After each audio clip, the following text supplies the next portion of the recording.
I'm not planning on taking LDR 2010, not this semester and not ever.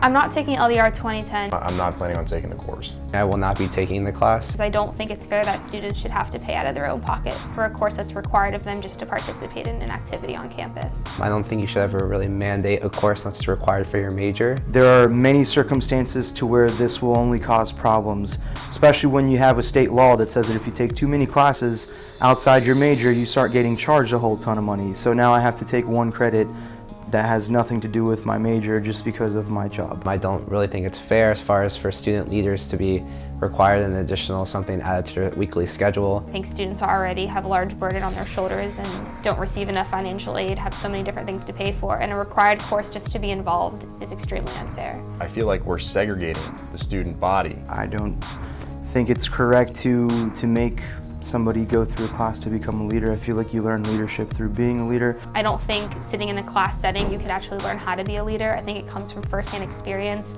and being in different situations. Most leaders are born. Some are trained, but I think when you have this idea that leadership can be taught within a classroom, I think it's not effective.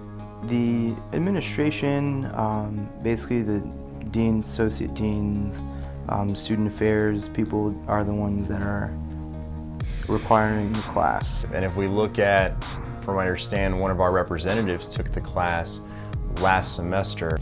He advised us that the class was redundant and it was very difficult to teach leadership in a classroom. It is a conflict of interest that some of these people are teaching the class directly. So they're saying that we have to teach a class that they are teaching. That's kind of sketchy to me. This is a bill, it's entitled BRHR 1307, and it's titled Adamant Opposition to the Required LDR 2010 Course.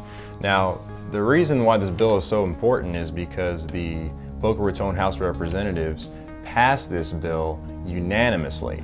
And I'm pretty surprised that we're at this point where it's actually been implemented after all this. I feel like our voice isn't quite getting heard. My opposition to this class is not because I believe I'm so good of a leader that I don't need it. My opposition to this class is that nobody needs this.